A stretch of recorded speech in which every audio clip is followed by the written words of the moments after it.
Hello and welcome to another episode of Character History. This week we look at a character who is just one of the few who's taken up the mantle of Batgirl. Well, to me, she is my favourite Batgirl. This episode I'm going to be speaking about Cassandra Cain, a.k.a. Batgirl. Cassandra Cain was the subject of an experiment performed by the League of Shadows, the shadowy organisation led by Ra's al Ghul. Now, one of his students, David Cain, sought to make the perfect killing machine, one that will protect their leader, be perfect in every fighting style, and someday rule the League itself. Ra's allowed the plan to proceed, and so he set about taking children and training them in every technique. However, the child would eventually kill against orders and be deemed an animal and put down. So then he considered that maybe it was the genetics that held the answer to perfecting their experiment. Again, with Ra's permission, he travelled the globe looking for his ideal partner, until years later he found a pair of sisters in San Francisco whose fighting skills were unique as they fought each other, Sandra and Carolyn.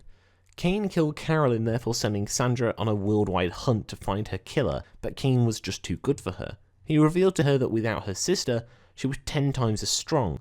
So, Cain impregnated her, trained her so she would become Lady Shiva, and she left the child with him so she could follow her own path. Cassandra, aka Cassie, was trained from birth to be nothing but the perfect assassin, so much so that she was never taught how to read and write, and in doing so, allowed her to read with undeniable accuracy, muscle movements, and be able to predict an opponent's next move. Cain even played a perverted version of the two for flinching game where he would shoot her in the leg. She was trained until she was 8 years old when Cain decided that she would be tested on what she had learned by assassinating a target. At the time, she may have only thought it was a game, but it was only till she landed the killing blow and read his movement that he was definitely dead that she realised what she had done, and this emotionally scarred her. She ran away that day from her father, the League, everything, and spent the next 9 years as a mute, wandering drifter. It was only when she was 17 when arriving in Gotham City she met with Barbara Gordon. She taught her and eventually gave her the mantle of Batgirl, seeing how much skill she had, but vowed to help her to learn to read, write, and somehow get over what emotional scars she had endured. Now, Cassie was a ruthless Batgirl, a superior fighter, quick, and Batman saw that in her. He saw himself in her and told her once that she needed to be better if she was to take over the cowl for him, if anything should ever happen to him. She pushed through her goals until the day came where she would cross paths again with David Cain, her father. Cassie became best friends with Stephanie Brown, who at the time was Spoiler. They both learnt off each other, which was Batman's intention. Cassie would improve Stephanie's fighting skills, and Stephanie would help Cassie be a normal teenage girl. They worked well together, they were good friends, until the events of War Games, when Stephanie Brown was tortured by Black Mask, and although managing to escape, was severely wounded and died in hospital with Batman at her side. Her death hit Cassie hard, but then in a chance meeting with Lady Shiva, things got a hell of a lot more real. Cassie then asked Shiva to teach her how she read people, and then she would fight her to the death in a year. Shiva agreed and taught her, and then the next year they fought. Shiva killed her but then restarted her heart after learning that Cassie had a death wish. Shiva told her to get rid of the death wish and have a purpose, and so they fought again with Cassie the victor, but she didn't kill her. Months later, after team-ups with the Birds of Prey and several other heroes, Cassie was eager to know who her real parents were. Now, she was almost certain that Cain was her father, but she had no idea who her mother was. She eventually whittled it down to Shiva and set out looking for her. She arrived at the new League of Shadows headquarters, where the students revered her as the Cain prophesied title, the One Who Is All. Then Shiva attacked, catching her off guard.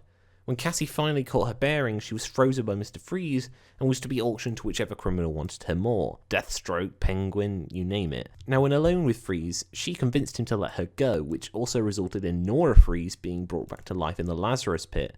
Now, she went insane, and Batgirl and the students, who were scared of both the zombie Nora Freeze and also Nissa al Ghul and Lady Shiva, basically they left the headquarters and they were hunted down by Shiva and the loyal students who hadn't run away.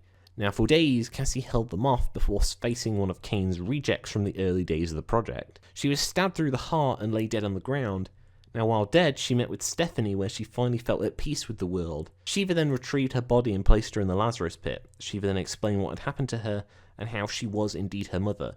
And when they were ready, they had their final fight, where Cassie killed her. This is where Cassie took a much more of a darker path. Deathstroke had drugged her with a serum that made her turn on the Bat family and fight alongside him. She also became a leader of the League of Shadows, killed people, and pretty much pissed off everyone in the Bat family. But when Tim Drake cured her of Deathstroke's drug, she felt ashamed and couldn't return to Gotham for a long time. Eventually, when she reappeared, most of the Bat family embraced her again.